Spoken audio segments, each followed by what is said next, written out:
Il pleut sur la Guyane. Normal, c'est la saison des pluies. Plus inédit, c'est cette réunion. Des reporters citoyens de la région parisienne viennent rencontrer des jeunes de Cayenne.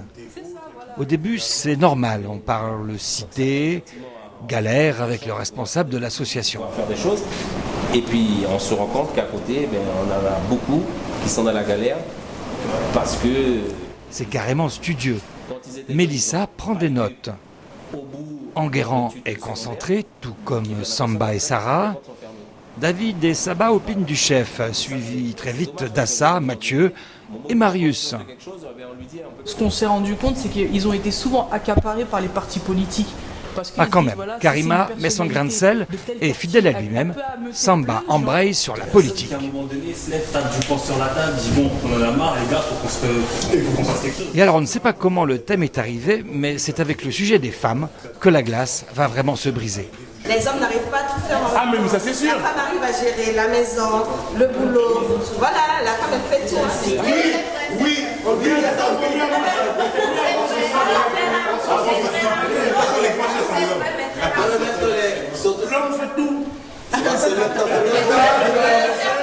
Il y a beaucoup de femmes, quand elles élèvent leur garçon, elles le protègent. Elles l'élèvent comme un enfant roi parmi tous les enfants. Le garçon ne va pas faire beaucoup. Donc forcément, quand tu as élevé un enfant comme ça, quand il grandit... L'objectif de cet échange, c'est de travailler ensemble, de trouver des sujets de reportage. L'équipe vidéo choisit de faire un portrait de Dave, jeune artiste guyanais, habitant d'une cité de Cayenne. Personne ne connaîtra mieux ton quartier que toi. Donc c'est à toi de ça. On veut savoir ce que toi tu vas nous montrer. Et nous, on a l'habitude aussi que, tu vois, les journalistes, quand ils viennent, ils montrent ce qu'ils ont envie de voir.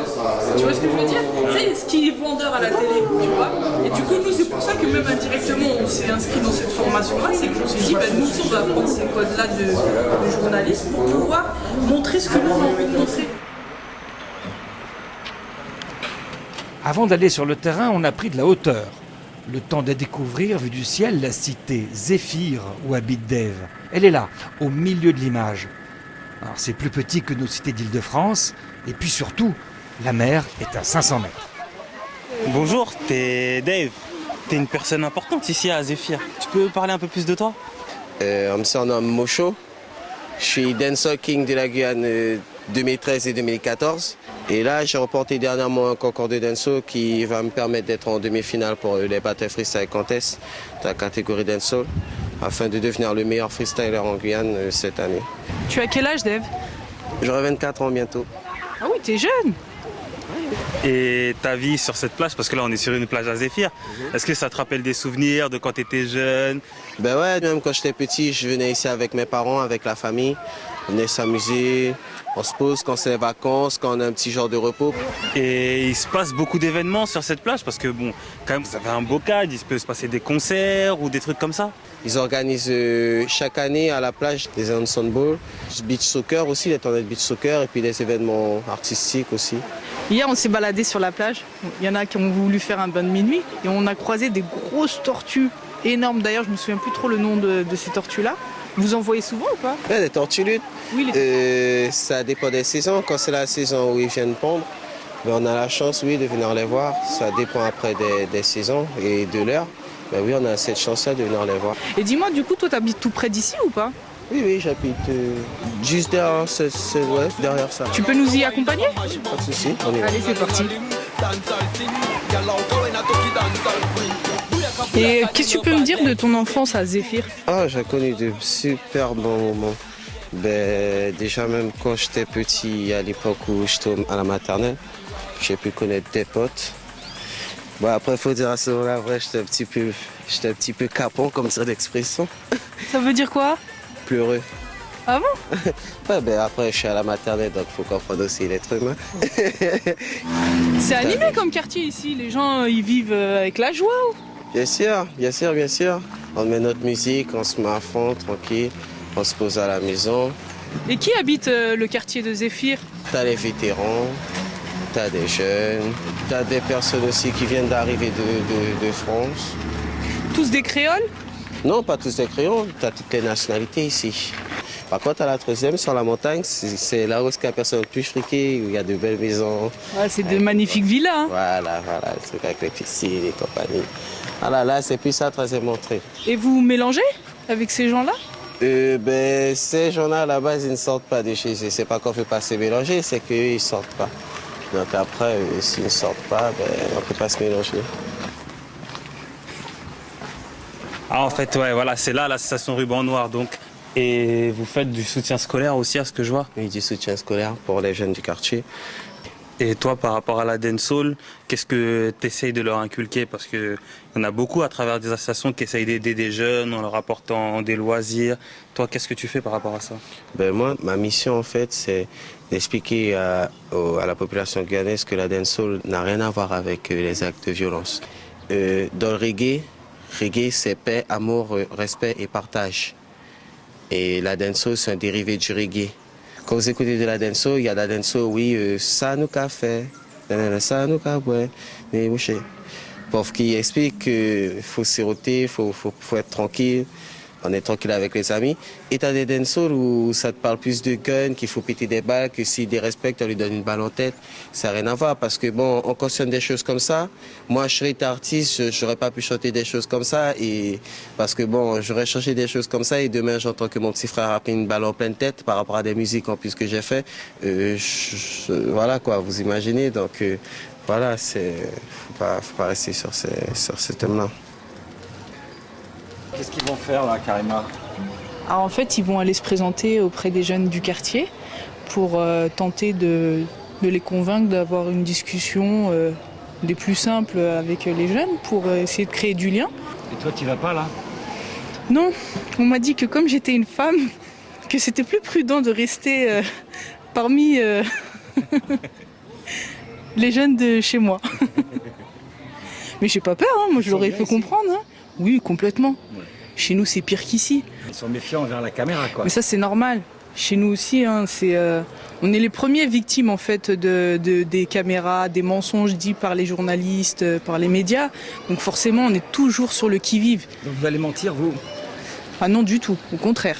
Et comment ils vont le savoir? Parce qu'on va leur parler de nous.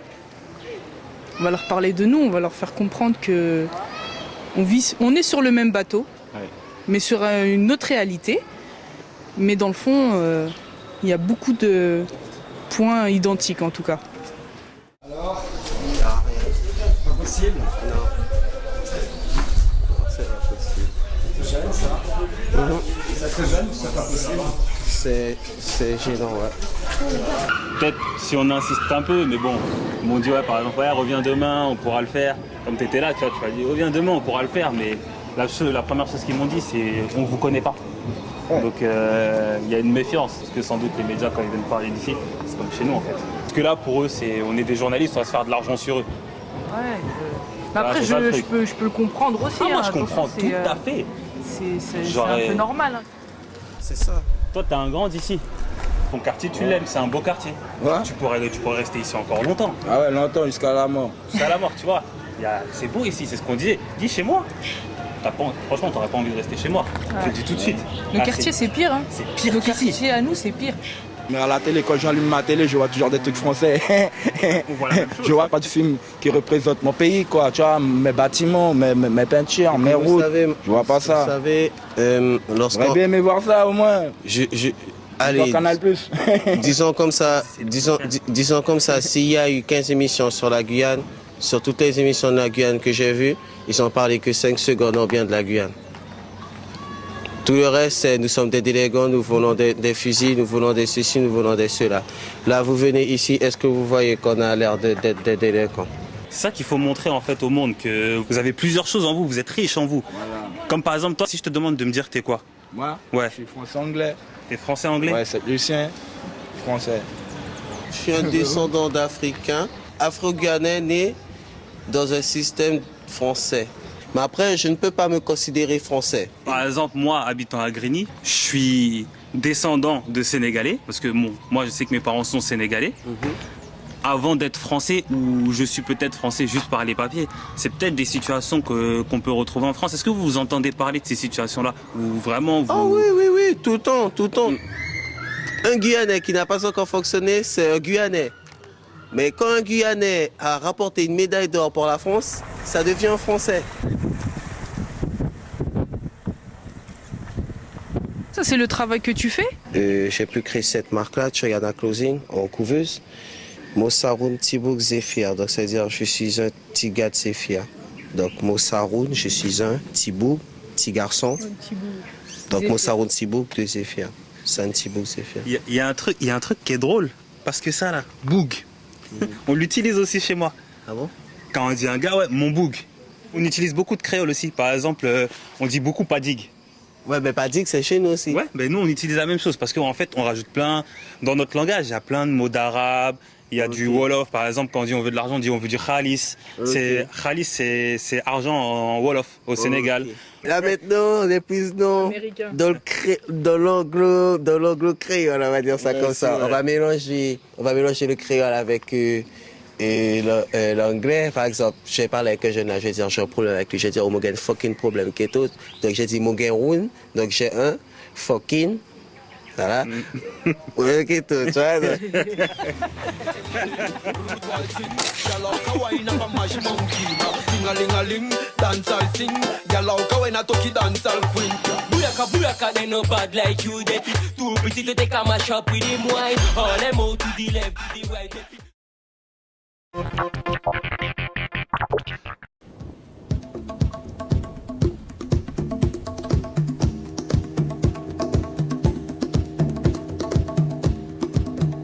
Nous partons à l'aventure sur le fleuve Maroni en Guyane.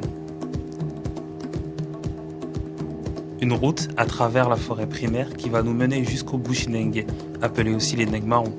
Ce peuple encore méconnu de la plupart des métropolitains comme moi. Qui sont les Nègres marrons? Alors aujourd'hui, on peut considérer qu'il y a 6 nations qui sont issues du marronnage, qu'on appelle aussi les Bushinengue, Bushi voulant dire la forêt, et Nengue, les hommes. Le nègre marron, dans l'histoire, ce sont des Noirs transbordés d'une rive à l'autre qui ne supportaient absolument pas l'esclavage et la soumission qui les rendait au niveau d'un meuble et qui, par sursaut profond de l'humain en eux, ont préféré la liberté avec violence quelquefois. Il y a un devoir de violence dans le marronnage, mais il y a aussi un devoir de reconstruction pacifique et moderne au niveau de l'humanité tout entière que nous appelons, nous, la fraternité. Le marronnage s'est passé où, au Suriname, c'est ça? Comment ça s'est déroulé? Le marronnage, c'est un phénomène que l'on découvre partout. Il y a eu la traite et l'esclavage en Afro-Amérique, mais les zones de recul, les zones de repli étaient relativement limitées, surtout dans la Caraïbe. Ici, il y a des bois jusqu'au Pacifique, si l'on veut. Donc il y avait beaucoup plus de possibilités pour des groupes entiers de marronner, de prendre la fuite. Et au cours de 300 ans d'histoire, de former des nations telles qu'elles sont aujourd'hui. Séké est un piroguier du fleuve Maroni. Il transporte des marchandises, de l'essence et quelquefois des touristes vers les communes du Haut-Maroni. Spécialement pour nous, il nous amène à Soké, un petit village uniquement accessible en pirogue. Voici le village de Soké, un village bushinengue. Mais ici, nous ne sommes plus en France, ni en Europe, mais au Suriname, une ancienne colonie hollandaise. Nous sommes accueillis par Gama, un constructeur de pirogues qui sera notre guide dans le village. Gama connaît bien Séké, il lui fabrique ses pirogues. Est-ce que tu sais comment en Afrique on construit des pirogues? Et si oui, quels sont les points communs qu'il y a ou les différences qu'il peut y avoir? La construction de pirogues, ça vient de la même base que les Africains. Donc aussi en Afrique, il faut construire aussi les pirogues. Et ça se fait essentiellement avec les mêmes bois. Moi, je suis originaire du Sénégal et j'ai remarqué que là-bas, les pirogues étaient beaucoup plus larges que les pirogues qui naviguent sur le Maroni.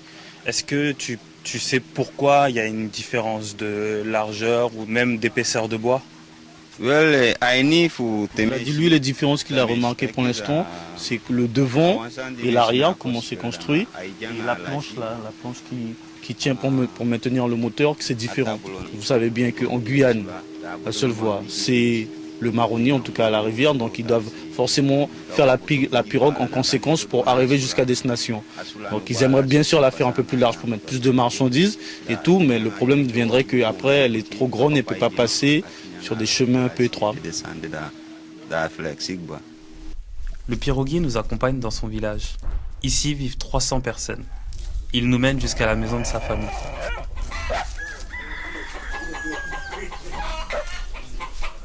J'ai l'impression d'être dans une petite ferme avec des compagnons tout autour.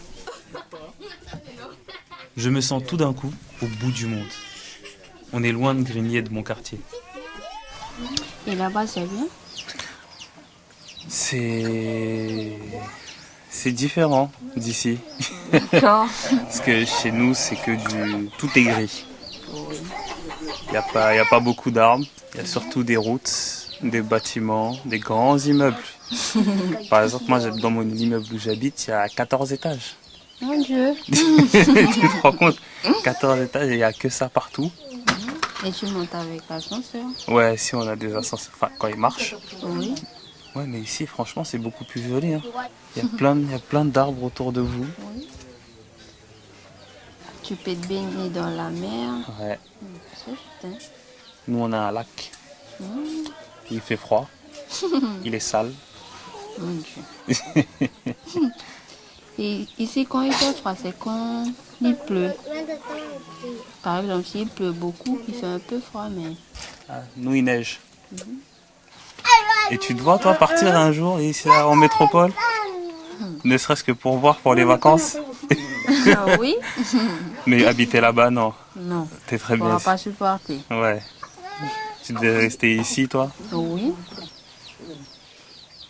Et vous mangez quoi ici, en fait? En général? On mange du riz. Ouais. Ça, c'est comme chez moi. Je vais m'en sortir. Du couac, cassave. On fait tout. Est-ce que tu te sens africaine déjà? Ben oui, je suis fière. De retour avec Gama, nous continuons notre visite jusqu'à un lieu important du culte Bushinengue, la maison des morts. Comment ça se déroule, les rituels, quand on enterre une personne? Les gens pendant la cérémonie, après ils restent genre 5 jours sur la cérémonie, en deuil, ils emmènent la personne, ils l'enterrent. Et ensuite, il y a différents rituels. Il y a un rituel, je pense, c'est 3 jours après où ils font une fête. Et après, l'autre partie, c'est 6 mois après où la personne peut vraiment sortir du deuil et arrêter de s'habiller en noir. Là, à gauche, en fait, il y a une croix. Et est-ce que c'est parce qu'il y a des croyances catholiques ici ou c'est vraiment un concours de circonstances et ça représente autre chose? On a fait le rapprochement avec Jésus qui s'est mis sur la croix et que pour lui, ça descend des ancêtres des cultures africaines directement. Les informations données par Gama semblent encore floues. Nous demandons alors à M. Dingyou ce que représente cette croix. On s'est rendu compte qu'il y avait à l'entrée du village une sorte d'hôtel qu'ils appellent l'église, avec une croix en bois, si on peut l'appeler une croix, derrière un drap, et ensuite une bouteille de rhum et une bouteille d'eau. Quelle valeur ça a? Bonne question. Ça a une valeur symbolique, identitaire, mais aussi religieux. Purement religieux, parce que ce que vous avez vu, c'est le culte des ancêtres. Ces ancêtres-là, ils veillent sur le lignage, ils veillent sur le clan, mais sur ces hommes et ces femmes-là. Pour revenir un peu à ce symbole en lui-même, pourquoi la représentation de la croix? Est-ce que c'est quelque chose qui est un héritage du colon qui est venu chercher l'Africain? Et dans l'effort d'évangélisation, il est resté ça qui a été réutilisé d'une autre manière, ou c'est un héritage qui est proprement africain et qui vient d'Afrique? Moi, j'aimerais pas vous dire les conneries. Moi, j'ai l'habitude de consulter les anciens pour qu'ils me disent exactement la représentation de la croix. Moi, si je vous dis c'est pour ça, par rapport au colon ou pas, je vais vous mentir. Moi, je préfère vous dire que je vais le chercher. Cette question ne trouvera pas de réponse, ce qui montre que peu d'études ont été menées sur l'héritage religieux africain. Et il y a des panthéons entiers qui sont ici très actifs dans leur possession, ils possédaient les humains, alors qu'en Afrique, on ne les trouve plus. Tu as par exemple toute une communauté ici qui ont un culte à Tchébionsu, le dieu de la foudre, qui est un dieu popo, du vaudou au Bénin, où là-bas, finalement, le culte est en déshérence. Ils sont venus ici pour redresser le culte qu'ils célèbrent là-bas. Parce que, mais bien sûr, et il n'y a pas une année sans qu'on ait la visite ici d'un prêtre, d'un initié, qui vient voir. Alors ils sont un peu frustrés au niveau de la végétation, sauf pour les plantes pantropicales. Le plus beau, c'est quand je vois 2 tambouillins d'Afrique qui tambourent, et puis les Bushinengués répondent, un dans la danse et les autres, ils finissent par avoir un culte commun, jusqu'à le Dieu incarne l'un ou l'autre. G a une association dans laquelle il archive et numérise des documents sur l'histoire des Bushinengués.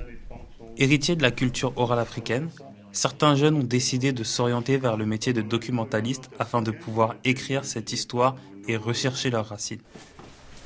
Est-ce que pour toi c'est important de mettre à l'écrit ton histoire qui est plutôt une histoire orale? Oui, pour moi c'est très important. Non seulement ça permet de valoriser l'ensemble de mes histoires, c'est-à-dire l'histoire de mes anciens, de garder ma culture et aussi mes traditions, de partager notre savoir-faire. Comment pourrait-on définir le marronnage en 2015 aujourd'hui, sa représentation la plus spirituelle? Je pense que c'est n'accepter d'être contraint, lié, aliéné par rien. Et choisir constamment de pouvoir expérimenter d'autres formes de créativité par la libération de soi, par l'émancipation de soi. On a toujours une raison de se révolter, disaient les anciens. Nous dirions, nous, on a toujours une raison de marronner. Je reviens de ce long périple avec quelques réponses, mais encore plus de questions. J'ai rencontré un peuple inconnu, mais extraordinaire de culture et de mémoire. Et je me suis surtout retrouvé en plein cœur de mes racines, ces traditions ancestrales que j'ai perdues. Une chose est sûre, je vais retourner en Guyane. Et moi, je pourrais venir habiter ici? Si tu veux. Faudrait que je fasse quoi pour venir habiter ici? Ben rien. Je viens juste demander au capitaine, Oui. je fais ma maison et je suis tranquille. Je viendrai m'installer par là-bas, là.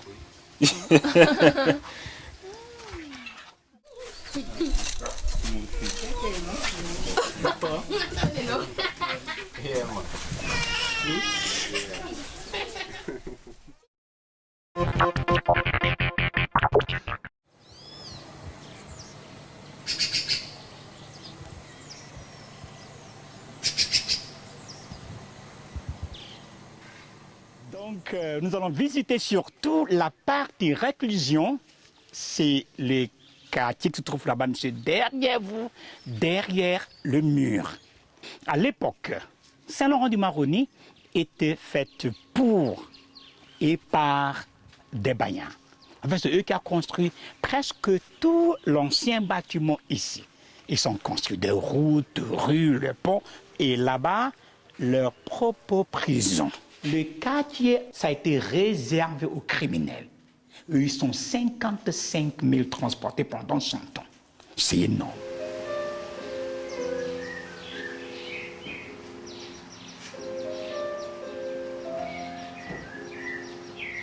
Je me souviens lorsque j'ai été élu en 1983 maire, mon prédécesseur n'avait qu'une idée, c'était de raser le camp de la transplantation en disant qu'il fallait éliminer une image honteuse, verrue bien entendu de la politique coloniale et en même temps verrue pour notre Guyane qui n'avait pas à accueillir ce genre de choses sur notre sol. Moi je ne pouvais pas entendre ce discours-là et je me suis dit au contraire il fallait que ce qui représentait jusqu'à présent un handicap, une difficulté devienne au contraire un atout. À partir du moment où ils ont décidé de transformer ce lieu, de le faire classer monument historique, c'est patrimoine de l'UNESCO. Et c'est aussi une mémoire très forte puisque la ville de Saint-Laurent est une ville créée pour l'administration pénitentiaire. Donc la population jusqu'à présent est complètement entachée du bagne.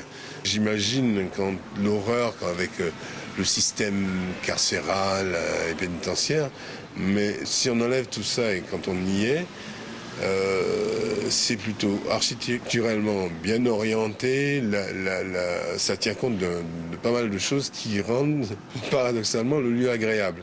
Et donc ici maintenant ce n'est plus une case-prison mais c'est un théâtre, c'est un petit théâtre qui est un outil de diffusion puisque nous recevons pas mal de spectacles depuis une quinzaine d'années ici. Et nous avons créé, produit des spectacles ici et avec l'école aussi, le théâtre-école, ça sert d'outil, c'est un outil pédagogique.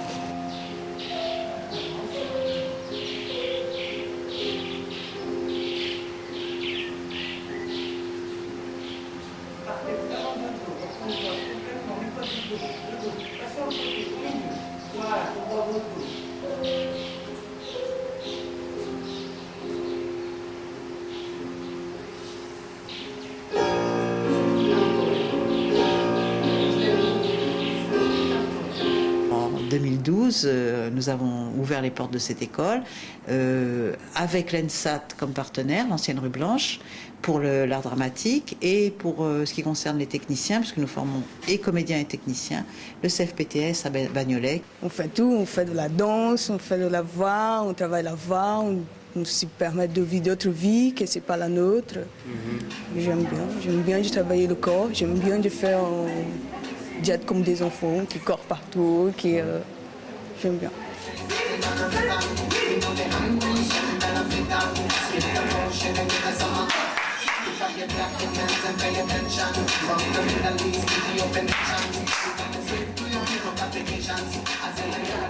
Et ce qui n'est pas entendu, et ce qui n'est pas vu, et ce que l'on n'arrive pas à ressentir, on le ressent comment? Qu'est-ce qui fait que le spectacle vient remplir? Ça nous remplit, pourquoi? Parce que ça passe par d'autres canaux, ça passe par d'autres passages, ça passe par d'autres ports de notre sensation, de notre relation avec le monde. Ça passe par l'émotion. Vous êtes des techniciens de spectacle vivant. Vivant! On ne peut pas prétendre à servir le spectacle vivant et avoir une conscience morte, une conscience endormie, une conscience en sommeil. Mais si on se répand en disant « Ah ben moi ça y est, j'ai bien fait mon travail, ça y est, c'est maintenant, l'énergie est en place, allez j'appuie sur un bouton et puis ça va. » Non! Nous, les prérequis, c'est vraiment d'abord avoir des papiers en bonne et due règle, ça c'est sûr, parler un français, comprendre le français, le parler, au moins un français facile, et surtout être très motivé, endurant, passionné. Voilà. Être passionné, c'est le plus important.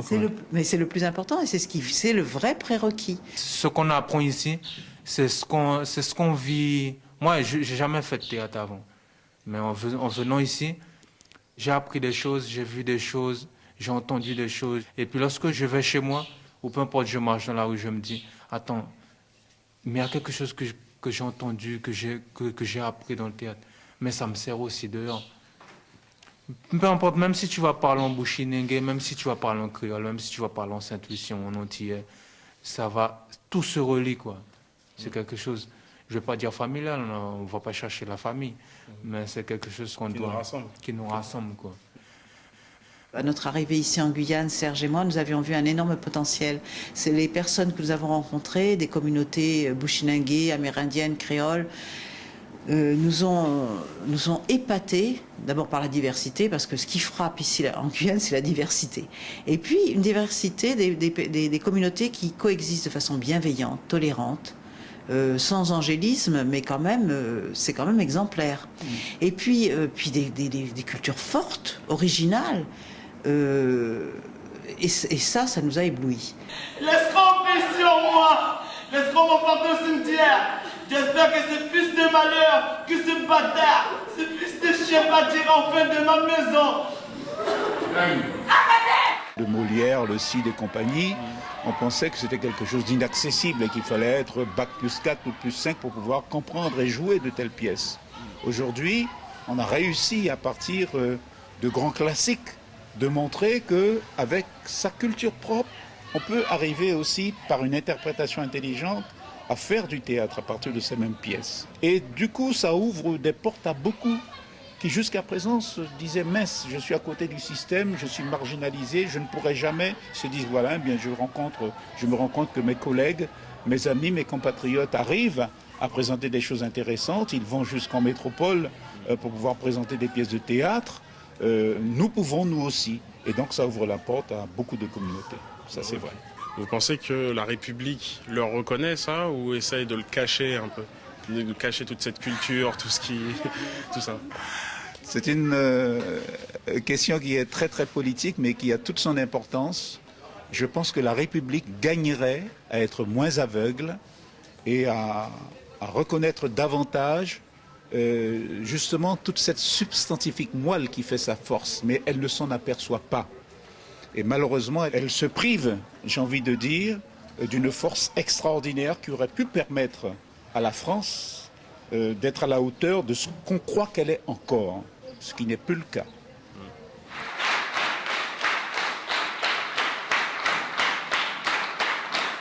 Toutes les personnes là, qui constituent l'équipe, j'ai envie de dire les élèves, sont des petites lumières. Et puis c'est vrai que c'est des petites unités de lumière. Quand on envoie par exemple nos techniciens, etc., avec leur science maintenant et leur exigence, et bien voilà, c'est une petite lumière qui va